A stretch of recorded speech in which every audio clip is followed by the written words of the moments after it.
Wasta'inu bis-sabri was-salah wa innaha lakabiratun illa 'alal khashi'in.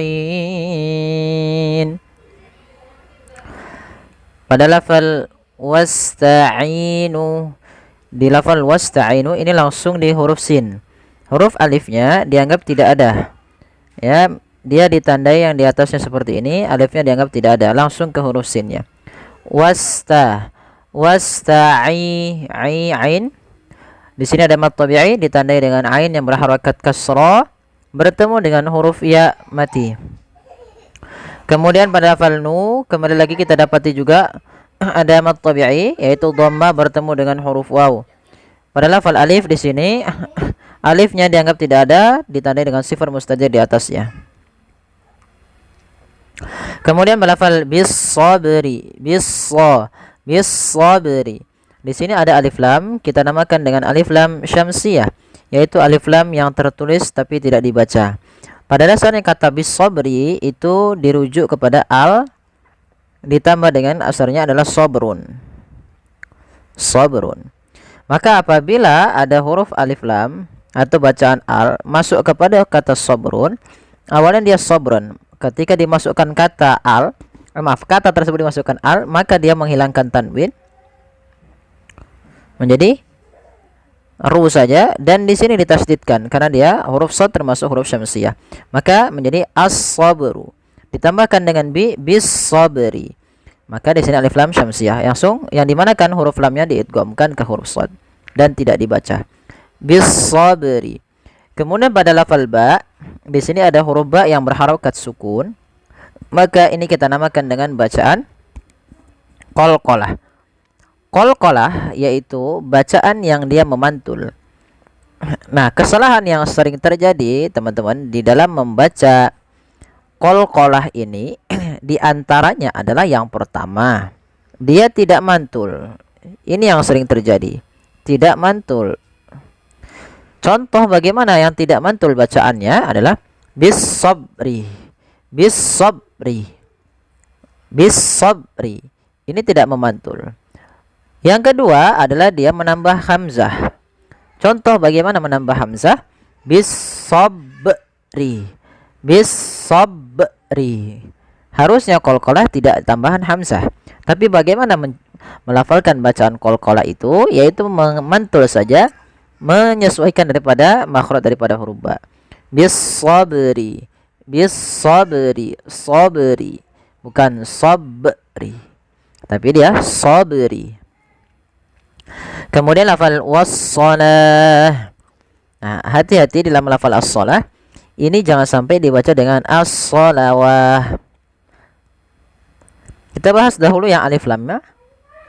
Alif lamnya sama dengan bis-sabri, yaitu alif lam syamsiyah. Sehingga langsung diidghamkan ke huruf shad ya.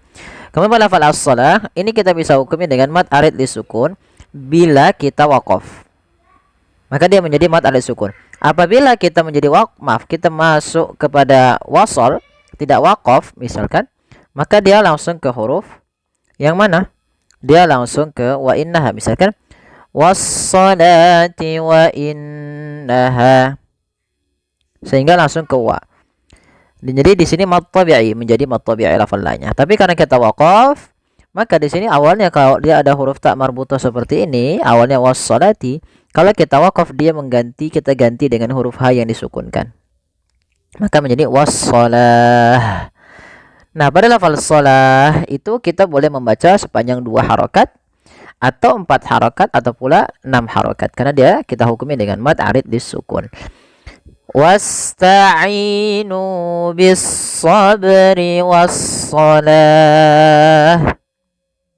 Kemudian wa innaha lakabiratun illa 'alal khashi'in. Kemudian pada lafal wa innaha, di sini ada nun berharakat tasydid. Apabila ada nun berharakat tasydid, kita hukumi dengan bacaan gunnah. yaitu suara nunnya kita tahan dengan sepanjang 2 harokat. Wa innaha, tidak langsung dibaca wa innaha, tapi ditahan dulu suara gunnahnya sepanjang 2 harokat. Kemudian pada lafal ha ada mad tabi'i. Wa innaha, ha besar, jangan wa innaha, jangan ha kecil. Wa innaha lakabiratun illa. Pada lafal bi sama, di sini ada mad tabi'i ditandai dengan huruf bi yang bertemu dengan huruf ya sukun. Adanya kasrah bertemu dengan ya sukun, maka kita hukumi dengan mad tabi'i panjangnya 2 harokat. Kemudian pada lafal tun illa, di sini ada izhar halqi, yaitu suara tanwinnya harus dibaca dengan jelas karena ketemu dengan huruf hamzah. Dan ini kita namakan dengan izhar halqi. Izhar artinya jelas, dari kata azhara yuzhiru artinya al-bayan wal wuduh, tampak jelas, jelas. Halq itu berasal dari kata tenggorokan, maaf. Al-halqu berarti tenggorokan. Yang dimaksudkan huruf-huruf yang kita temui setelah huruf tanwin itu adalah huruf yang keluar dari tenggorokan. Salah satunya di sini adalah huruf hamzah. Di antara yang lainnya ada huruf ha, ain, wain, ha, kho. Nah, ini huruf-huruf yang lainnya selain daripada huruf hamzah yang dia dikeluarkan dari tenggorokan kita. Maka di sini harus dibaca jangan jelas surat tanwinnya. La kabiratun illa 'alal khashi'in. Lafal illa ada mad tabi'i lagi, yaitu ditandai dengan la yang bertemu dengan alif. 'Alal khashi'in, yaitu ada al pada lafal al khashi'in. Ini alif lamnya kita namakan dengan alif lam qamariyah, yang dimana alifnya kita tulis, alif dan lamnya tulis, dan lamnya dibaca dengan jelas. Kemudian khashi'in pada lafal kha ada mad tabi'i, fathah bertemu dengan alif. Ini hati-hati, shi ain bukan khasiin, dan juga ain hati-hati jangan dibaca dengan hamzah. Kemudian pada lafal ain sendiri ada bacaan mad arid lis sukun, yaitu mad yang terjadi pada akhir bacaan kita ketika adanya sukun arid. Sukun yang timbul karena waqaf itu namanya sukun arid. Nah, sebelum itu dia ada huruf mad, maka dinamakan dengan mad arid lis sukun. Panjangnya berapa harokat? Sebagaimana lafal as-shalah kita boleh memanjangkan 2 harokat, boleh pula 4 harokat, dan boleh pula 6 harokat. Contoh, illa 'alal khashi'in, 2 harokat. Illa 'alal khashi'in, 4 harokat. Illa 'alal khashi'in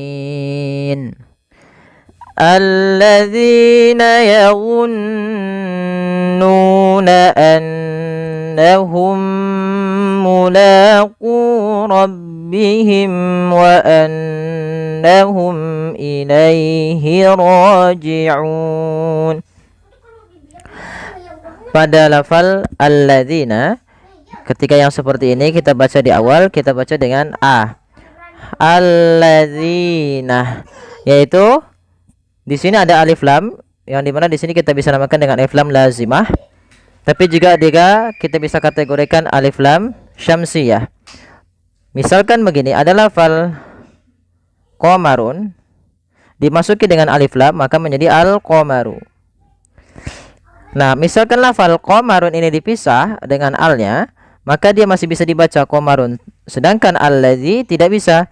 Ketika ini alifnya yang melekat pada lafal alladzi, maka bisa kita namakan dengan alif lam lazimah, yang dia lazim ada pada lafal itu dan dia bertasydid juga, maka bisa kita namakan dengan alif lam syamsiyah mudaghamah yang diidghamkan.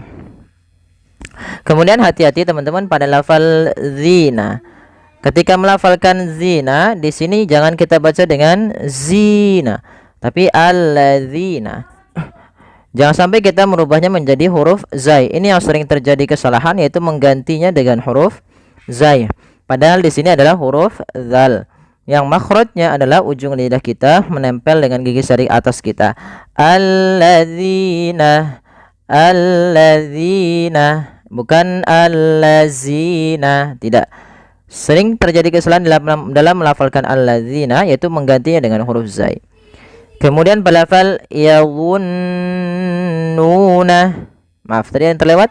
Pada lafal zina juga sendiri di sini ada hukum tajwid berupa bacaan mad tabi'i ditandai dengan huruf zi yang berharokat kasrah bertemu dengan huruf ya mati. Maka dia kita namakan dengan mad tabi'i. Panjangnya 2 harokat. Kemudian pada lafal yadhunnuna di sini huruf dha ya makhrajnya sama dengan huruf zal tapi ketebalannya berbeda karena huruf dha ini ada 2 sifat yang paling harus yang melekat padanya. Yang pertama sifat isti'la yaitu pangkal lidah kita terangkat, yang kedua yaitu sifat idbaqnya, lidah itu lebih melekat ke langit atas. Maka yadhunnuna Allah, maka alladzina yadhunnuna. Kemudian belafal dhunnuna di sini ada bacaan gunnah yaitu apabila ada nun berharakat tasydid atau mim berharakat tasydid itu kita namakan dengan bacaan gunnah. Cara membacanya yaitu menahan suara nunnya sepanjang 2 harokat. Maka yadhunnuna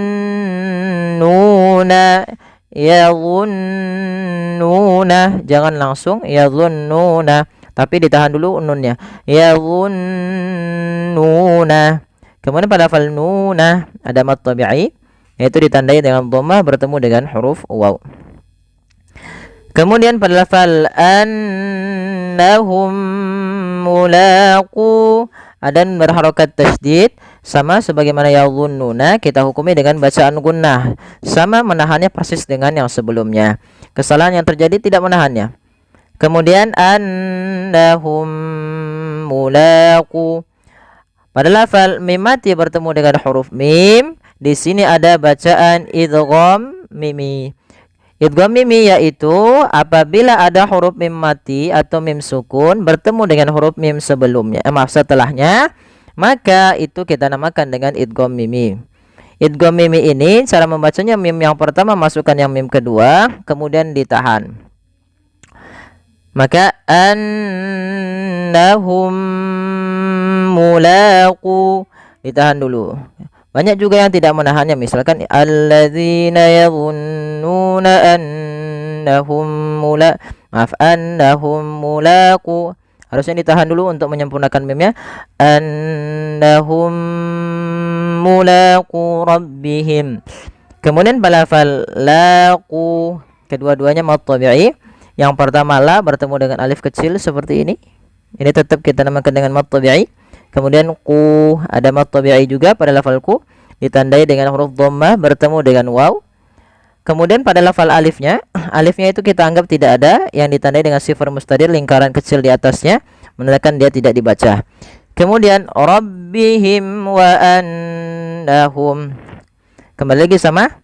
Di sini ada rabbihim, ada mim mati bertemu dengan huruf waw. Maka kita hukumi dengan bacaan izhar syafawi. Izhar yaitu membaca dengan jelas. Izhar artinya jelas. Al-bayan wal wuduh. Syafawi berarti dia berkenaan dengan berkenaan dengan bibir kita. Maka karena makhraj daripada huruf mim di bibir, maka suara mimnya di sini harus dijelaskan. Mulaqu rabbihim wa annahum. Maka dia harus dijelaskan. Kemudian pelafal annahum sama dengan al-nahum yang pertama, yaitu kita hukumi dengan bacaan gunnah.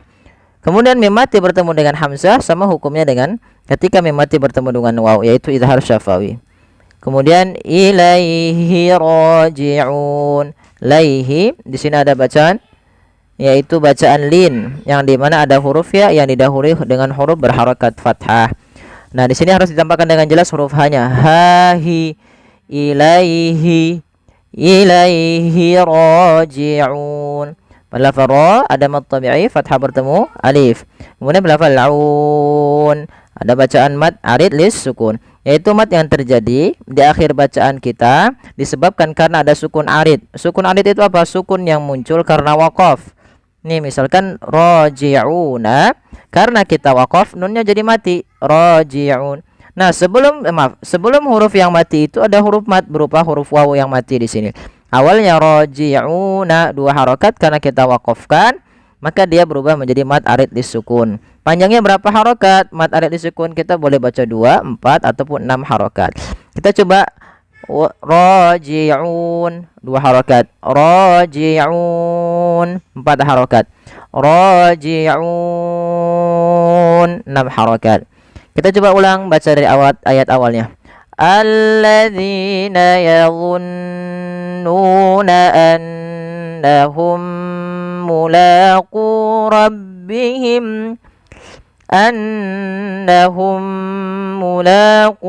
rabbihim wa annahum ilaihi raji'un. Alladzina yadhunnuna annahum mulaqu rabbihim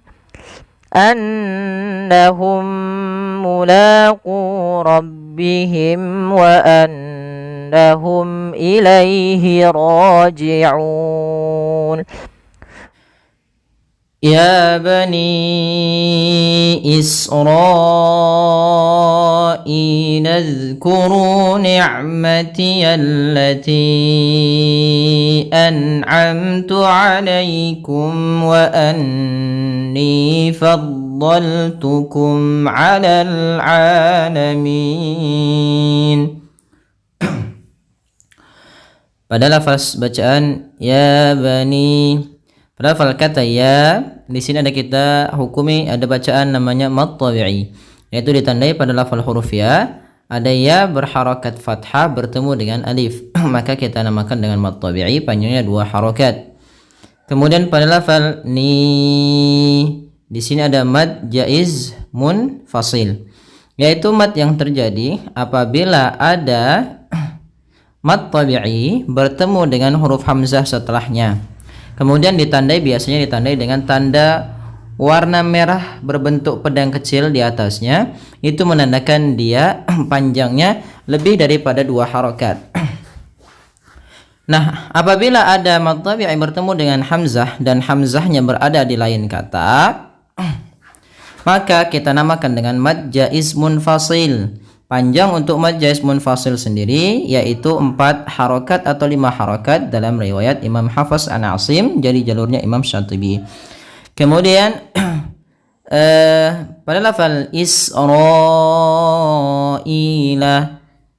ini hampir mirip dengan lafal Bani Israil, cuma di sini yaitu kita lihat adanya ro bertemu dengan alif kecil, awalnya berarti mad tabi'i, bertemu hamzah setelahnya datang huruf hamzah yang datang setelah huruf mad, dan kita lihat hamzahnya pada satu kata, pada lafal kata Israil, maka dia kita namakan dengan mad wajib muttasil, yaitu panjangnya berapa harakat, sama panjangnya dengan mad jaiz munfasil, yaitu 4 atau 5 harakat, maka jangan kita kurangi. Misalkan Israila, ini mengurangi kadarnya menjadi 2 harakat, harusnya Israila. Jadi panjangnya bani dan ro itu harus sama. Kemudian pada lafal ila, di sini ada mad badal, yaitu adanya huruf hamzah yang bertemu setelahnya huruf mad, yaitu berupa huruf ya. Panjang mad badal sendiri sama dengan mad tabi'i, yaitu 2 harakat. Kemudian di sini ada lafal uzkuru, tapi jangan dibaca uzkuru ketika di sini kita sambung, karena ini alif yang ada ditandai seperti tanda bundaran kecil ini atau bengkok sedikit, ada tambahan sedikitnya, itu alifnya dianggap tidak ada sehingga langsung ke lafal zal. Hati-hati di dalam melafalkan huruf zal ya teman-teman. Huruf zal ini jangan sampai kita membacanya dengan huruf zai. Contoh Israil lazkuru, ini mengganti huruf zal dengan huruf zai, yang dimana huruf zal ujung lidah kita harus kita tempelkan dengan gigi sari atas agar kita menyempurnakan daripada makhraj huruf zal. Dan zal ini adalah sifatnya izlaq, bukan ismat. Dan izlaq izlaq itu lidahnya agak sedikit tergelincir karena dia di ujung lidah kita menempel dengan gigi sari tadi. Maka kita coba ulangi, ya bani Israil azkuru. Kemudian pada lafal ru ada mad tabi'i, yaitu ditandai dengan huruf ru yang berharakat dhammah bertemu dengan huruf waw, maka ini kita panjangkan sepanjang 2 harakat. Kemudian Alif di sini ditandai warna abu-abu, dianggap tidak ada. Ni'mati allati an'amtu 'alaikum. Kemudian pada lafal sifat huruf ain, yaitu ain memiliki sifat namanya bainiyah. Apa itu sifat bainiyah? Sifat bainiyah yaitu sifat huruf yang terkandung atau yang ada pada lafal huruf ain tidak boleh sifat bainiyah adalah sifat di antara sifat huruf syiddah dan rokhawah. Syiddah itu suara huruf ketika kita matikan dia tertahan. Kalau rokhawah itu sifatnya mengalir. Maka ain di tengah-tengahnya tidak hati-hati juga sampai dibaca dengan huruf hamzah ni gitu ya. Tapi dia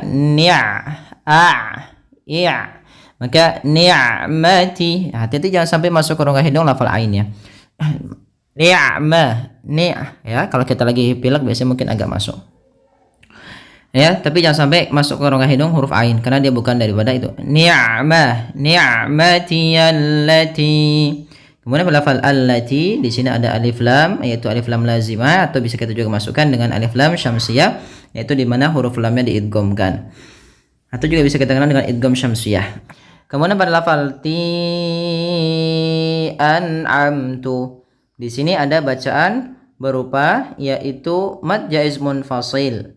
Apa itu mad jaiz munfasil? Yaitu sama dengan mad yang tadi di awal pada lafal Bani Israil, yaitu adanya mad tabi'i bertemu dengan hamzah dan hamzahnya berada di lain kata. Maka dipanjangkan sepanjang 4 atau 5 harokat untuk lafal allati an'amtu.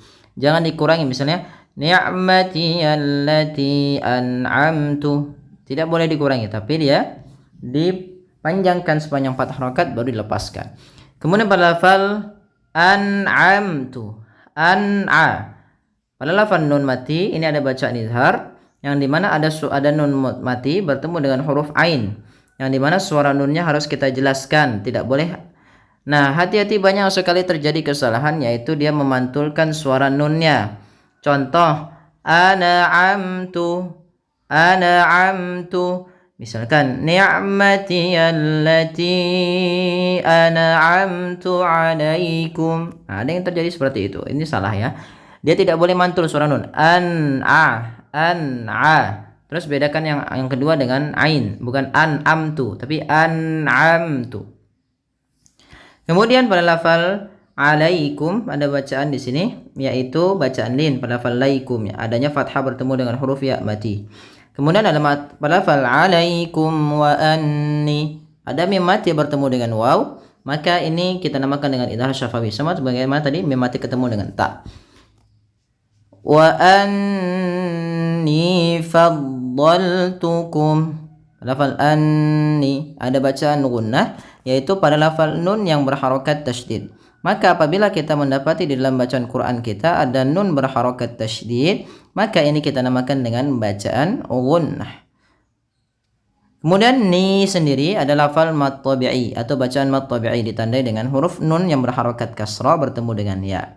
Kemudian faddaltukum, ya sifatnya isti'la, kemudian juga dia istitalah. Faddaltukum 'alal 'alamin. Kemudian pada lafal mim mati ketemu ain sama dengan ketemu waw tadi, yaitu izhar syafawi 'alal 'alamin. Al-'alamin ada alif lam qamar ya, yang dimana alif dan lamnya kita tuliskan dan kita baca dengan jelas suara lamnya. Kemudian pada lafal yaitu mad tabi'i, pada lafal ada mad tabi'i fathah bertemu dengan fathah bertemu dengan alif. Maka di sini kita panjangkan untuk a-nya 2 harakat dan hati-hati jangan sampai dibaca alal alamin diganti dengan huruf hamzah. Ini salah, sering terjadi kesalahan diganti dengan huruf hamzah. Kemudian berlafal min, ini ada bacaan mad arid lis sukun, yaitu mad yang terjadi di akhir bacaan kita disebabkan karena sukun arid dan sebelumnya ada huruf mad. Atau bisa kita mudahkan adanya mad tabi'i di akhir bacaan bertemu dengan sukun arid. Contoh awalnya kan dibaca al-alamina. Karena kita mati atau kita waqaf, huruf akhir biasanya dimatikan menjadi di sini nunnya mati. Sebelumnya panjangnya 2 harakat. Nah, nanti kita hukumin dengan dia bacaannya namanya mad arid lis sukun. Panjangnya berapa? Boleh 2 harokat, boleh 4 harokat, dan boleh pula 6 harokat. Contoh, alal alamin, al-alamin, atau al-alamin. يا بني إسرائيل اذكروا نعمتي التي أنعمت عليكم وأني